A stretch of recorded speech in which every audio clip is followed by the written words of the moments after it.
Hello, we are back for part 2 of autism. If you missed part 1, you'll want to go back and watch it. And thanks for watching. Please give me a thumbs up, comment below with your questions, or just say, hey, thanks for a video. It helps me with the algorithm. And if you like my content, subscribe or share with your friends so that they can also subscribe. Every little bit helps with growing the channel. So we were up to number 5 out of 10, talking about autism in women and signs that sometimes get missed. So number 6 is sleep issues. And I've talked extensively on here about my sleep issues. I didn't even sleep as a baby. Now I know that some of that is autism because I heard every little sound always, which kept me on high alert. I was too hot or too cold, or the blankets weren't soft enough, or whatever. So sleep issues, it's a big thing with women with autism. It's always been a big problem of mine. And then you add chronic illness onto it. So you're never getting the restorative sleep to heal, to rest, to renew. It is what it is. I am regularly getting 5 to 6 hours of sleep a night right now, and that is better than at any point previous in my life. So I'm gonna take it, but it's still lifelong sleep deficit, which a lot of these things that I was dealing with led to constant stress coming in, which could have led to me not being able to heal from that accident where the sign fell on my head and neck. And then I developed fibromyalgia. So it all goes together, which is another reason why a self-diagnosis is important to me, because it just helps me fit the pieces together. Difficulties with eye contact, and you'll be like, oh, Claudia, you don't have difficulties with eye contact. Oh, yes, I did. I still do. I am better at it now. Let me tell you, when I was a kid, my hair, and mind you, we had long hair. My hair was constantly in my face. And my grandma, it used to make her crazy. She bought the little plastic barrettes and she put my hair back anytime I was with her because she could not stand the hair in my face. So she's like, you'd be so pretty if you get the hair out of your face. You'd be so pretty if you'd smile. Because trust me, smiling was not something that ever came easily to me. I'm so much better at it now than I was. But then I didn't ever smile as a kid. Never. And so she was constantly putting the barrettes in my hair. And then the second she turned around, magically the barrettes were not in my hair and the hair was back in front of my face again. And I hid behind my hair for years and years and years. My grandma hated it. She just hated it. My grandma was lovely, don't get me wrong. I adored my grandmother. I miss her very much. She's a huge part of who I am today, but she could not stand that hair in my face. But I hid behind it because it was hard for me to make eye contact, which is another, let me sip my tea. Which is another thing that led me to being accused of having a bad attitude at school, of not being respectful, because I could not meet people's eyes. And so I learned that that was the thing I was supposed to be doing. And then when I started doing it, and I will still do this to this day, I didn't break eye contact. I have to think about looking away when I'm talking to someone, because I will just look them straight. I make it weird, but it's not on purpose. I got in trouble so often for not looking people in the eye that then that was all I did. And I will still do it to the point of uncomfortability, unless in my brain I'm going, now look away, now nod, now look away. But when I'm doing that, now I've lost track of what they're saying. It is easier for me to have a conversation with somebody sitting beside me if we're both looking forward, because then I don't have to worry about what my face is doing. So I mask those issues. I camouflaged that it was hard for me to make eye contact, but I got in trouble for you. My teacher in high school, I got called in so many times, 9th grade English teacher, Mrs. Doctor, because I would give her hate stares. I was not giving anybody hate stares. I was trying to focus on what she was saying. I was trying to pull in all the information, but I got in trouble for a bad attitude. I got in trouble for it was awful. It was bad. It was really bad. Next, emotional regulation issues and meltdowns. And I'm like, well, I don't have meltdowns. Just learned recently that the opposite but same side of that coin is shutdowns, which is what I do. It will shut down completely. And then I can't do anything. I can't explain how I'm feeling. I cannot participate in life. I have shut down. Somebody flipped the off switch and that's it for the, and I can't, there is nothing I can do about that.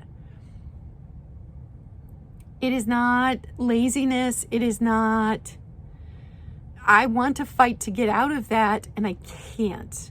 My brain has shut down. So the emotional regulation issues, which become worse with perimenopause anyway. I mean, we cry at credit card commercials right now. It's terrible.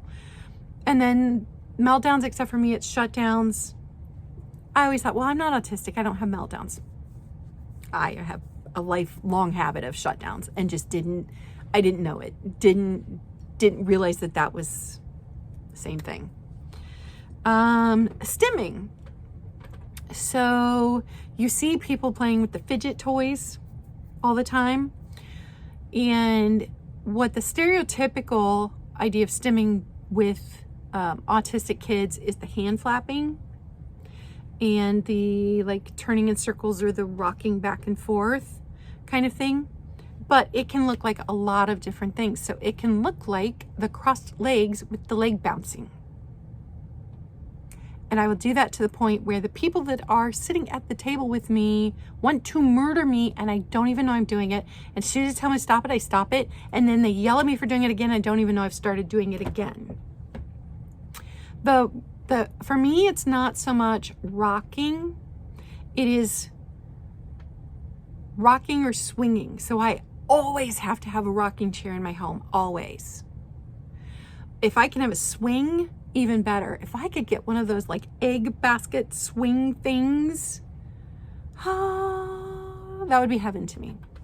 So doing that. Skin picking, which can also be an anxiety thing. I mean, there's a lot of different things you might pick at your skin for, but it does not help that I also have on my hands eczema. So then of course it bugs me and I'm picking it. I don't even know I'm doing it. Some people bite their fingernails, suck their thumb, some rip their cuticles off. So if you see people playing with fidget toys and it annoys you, just know they could be doing something that was far more destructive to their bodies than sitting there playing with a fidget toy, and try just to be kinder about it. I don't know. Fidget toys don't do well for me because my hands start to hurt. So I'm not a fidget toy, but I can remember sitting there when we were in church. We were not supposed to sneeze or fidget or cough or, you sit still, you be quiet, you pay attention. But my mom would let me, we all 5 like to sit right beside my mom, so it was a problem. But when I got to sit right beside her, she would let me twirl her wedding and engagement bands on her finger through church. It's my favorite thing to do. So stimming. Anxiety, but we can hide it with socially acceptable behaviors like bouncing your leg when you're sitting. And it's not seen as the flapping your hands or the rocking back and forth that you think of as stereotypical autism. And number 10, anxiety and depression. which unfortunately a lot of doctors just skip over everything else and go straight to anxiety and depression. And the anxiety and depression can be made worse because you have all of these other things that you are dealing with that you don't even know are signs of autism. So you've never been able to give this feeling different a name. Leads to anxiety, leads to depression. It makes them worse. So, and perimenopause makes anxiety and depression worse, or makes women who've never suffered from anxiety and depression suddenly have anxiety and depression. So that's all I got to say about that. So some other things about me as a kid. My favorite TV characters were Spock and Data. Neither of whom acted human, because Spock was an alien and Data was a machine. And those were the two characters I identified the most with, which should have been a clue right there. And I just thought that I just liked them because they always thought logically, and there was never a gray area. And things were facts. They were what they were. And I liked the facts. I like the rules. I like to follow the rules. I like to know what the rules are so I can follow the rules. And if you change the rules, I'm very confused. It's upsetting. So those are my two favorite characters through childhood. As a young adult, I remember the first time that I watched a movie, and I cannot remember the name of the movie. Cannot remember. But the first time that I saw a movie with a autistic character, it was the first time I identified with autism. And I was like, that movie is describing me, but me on the inside, not me on the outside, so I must not be autistic. I didn't do on the outside any of the things that character did, but all of the thoughts that character had and all of the confusion about the way the world works and all of the not understanding the rules of society, that was 100% me. And it was the first time that I identified with something so strongly. But I'm like, there's no way you're autistic. That can't be a thing. You don't have any of this. So I did have this. I had just worked so hard at masking, and camouflaging leads to burnout.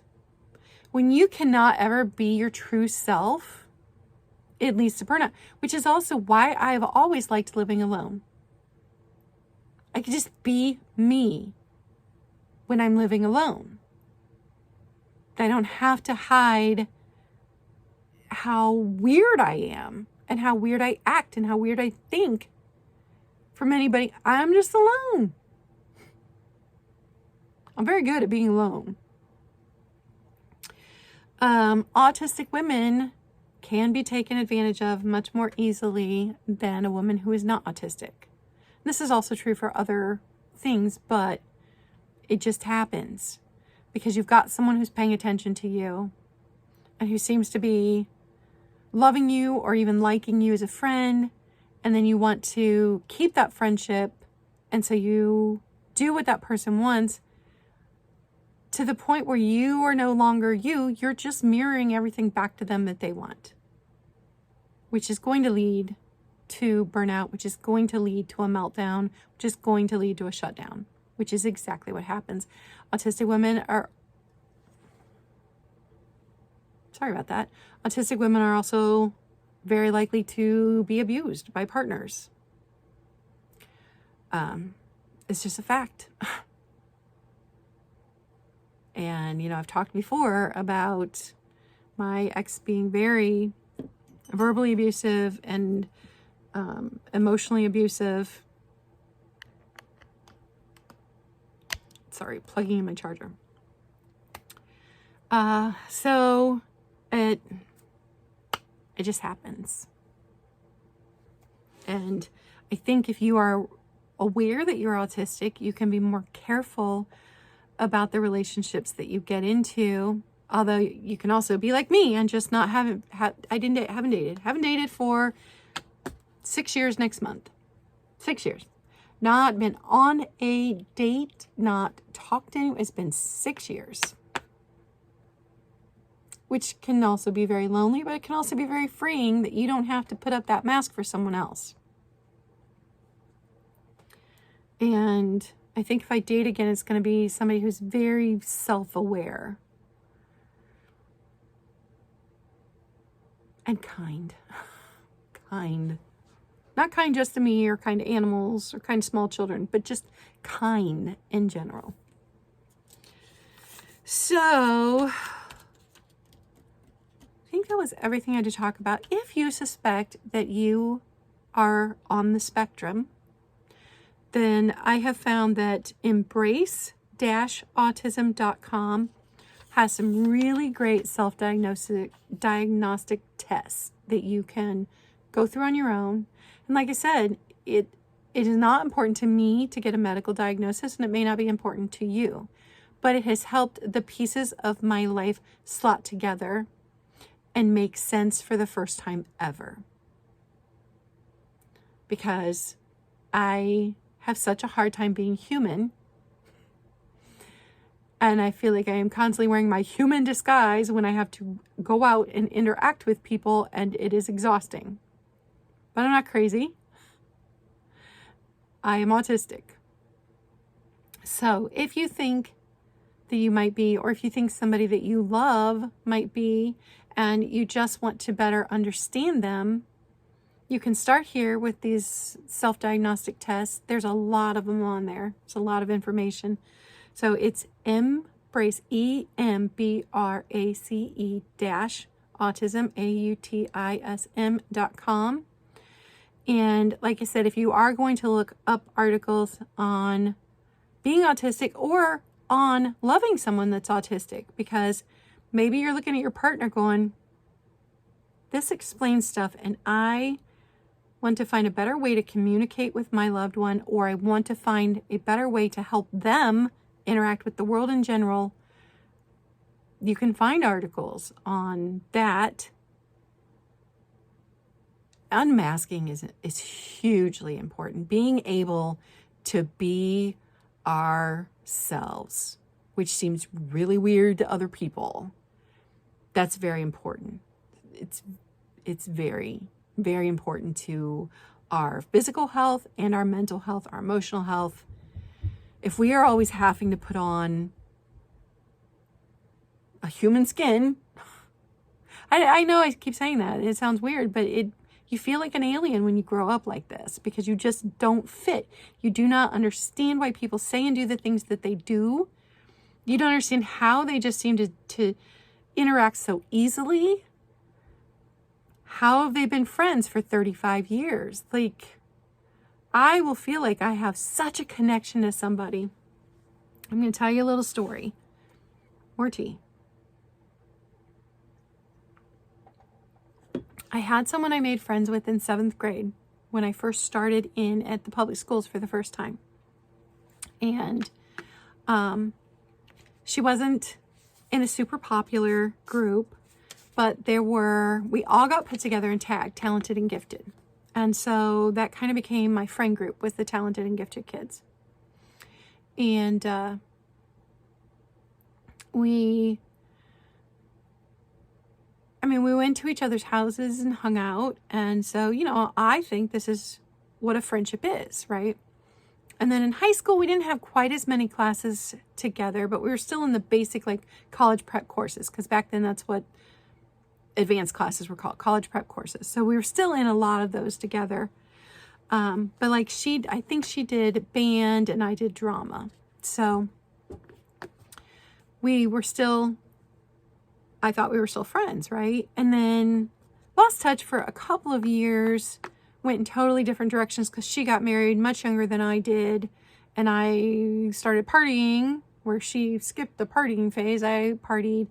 And then when I started having kids, then we reconnected. And over the years, in and out of each other's lives, she and her husband would come by and help me move.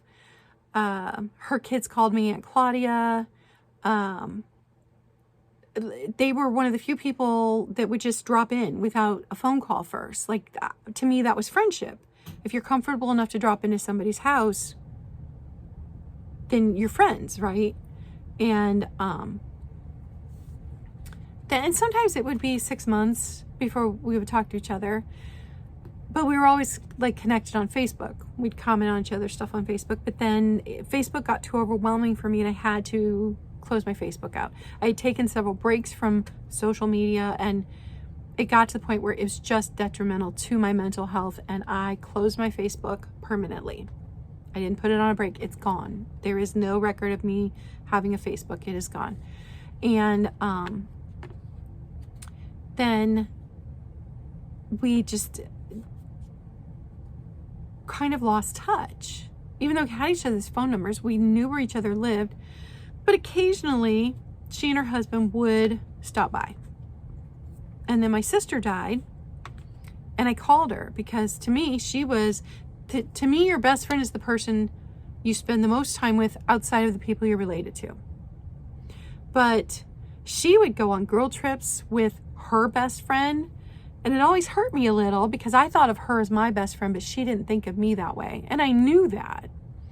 But she would go on girl trips with her friend and her bestie, and they would do this and they would do that, and we didn't have that kind of relationship, and yet she was still the person I spent the most time with outside of my family that I was not related to. So in my mind, she was my best friend. So when my sister died, I called her and I said, I have to go get funeral clothes because I haven't had to dress up for anything since I've gained all of this weight. Can you go with me? I was obviously having a horrible fibromyalgia flare-up. I was afraid to drive because I was so upset. And she's like, oh, of course. So she comes, she picks me up. Well, she couldn't come to the funeral because they already had tickets bought and were going out of town, already had plans. And so none of them came to the funeral. And I thought it was odd that even her husband didn't come to the funeral because he'd been as close to the family. We were the one, our family introduced the two of them. So I thought it was odd that he didn't come either, but I understood that she couldn't because she was going to be out of town.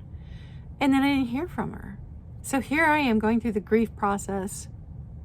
The whole family's going through the grief process. I'm spending time with my parents every day. I'm spending time with my niece a couple times a week. And I didn't have anybody to support me because I'm trying to be supportive of everyone else. And don't hear from her. And at this point now I'm upset. I'm like, she never even called to check in, nothing. And I'm sitting there right before I moved into here, and there's a knock on the door, and I'm like, who's here? And I go answer it, and it's her, and she's like, oh, how have you been? And I was just in the neighborhood, so I thought I'd stop by. And I'm just in shock because now it's been, a year since my sister died, and I haven't heard from her in a year. Like, she never checked in on me. And I was like, well, it's just been a rough year. And she goes, oh, really? Why?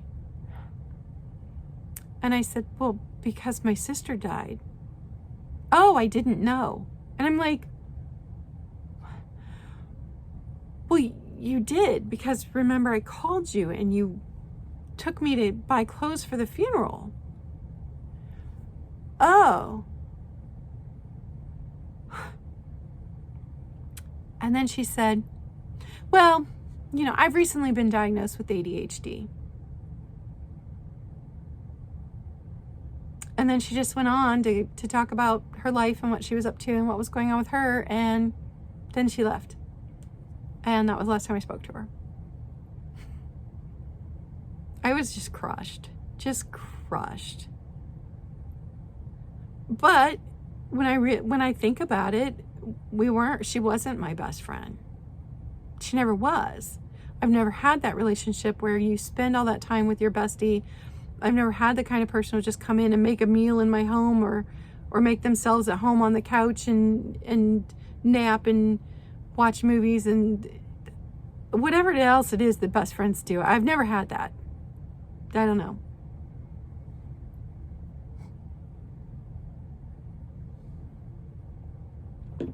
I don't know. I don't understand. social interactions. Still don't to this day. I like people. It's not that I don't like people. It's just I don't get it. I don't even in the vintage community in the last couple of years, it seems like people that I connected with really well, that I was like, oh wow, we have so much in common and we could just be the best of friends, didn't feel that way about me, and I didn't get it because I thought we'd connected, and then I'm always like, what am I doing wrong again? And I don't know. I don't read people well. I don't read social situations. And you would think I'd read people well because I live in a state of hyper alertness. But I don't. I don't catch social cues. I don't read between the lines. And when people say things to me, I believe them flat out. I don't read all the hidden meaning that's under it. I don't. It all confuses me. And I don't understand why people don't just say what they mean. Like, I'll walk into the room and there's an elephant sitting in the room. I'll say, why is there an elephant sitting in the middle of the room? Well, everyone else is ignoring the elephant in the room. I used to get in trouble so much as a kid at family gatherings, and I knew way more than I should about different things. I knew who, because my mom was adopted, it was within the family, but she was never, wasn't an open adoption. She knew she was adopted, but no one ever told her who her biological parents were for years and years and years. But I knew, because I was the quiet little kid sitting there that everybody forgot existed while they talked about all kinds of adult stuff. I didn't know my mom didn't know. But people just talked about things in front of me that, because I have spent so much of my time being invisible and making myself small and trying not to be an inconvenience to anybody. And I know that if you know me on my other channel, you're like, well, you don't seem that way at all. You seem loud and confident and bright and colorful, and no. I spend the majority of my life making myself smaller so that I'm not in anybody's way, so that I'm not inconveniencing anybody, so that I'm not putting someone else out.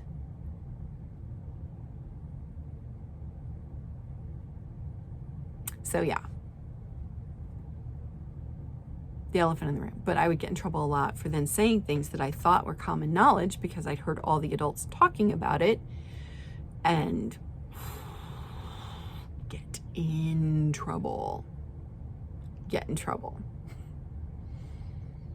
And labeled impertinent as the nicest word when I was a child.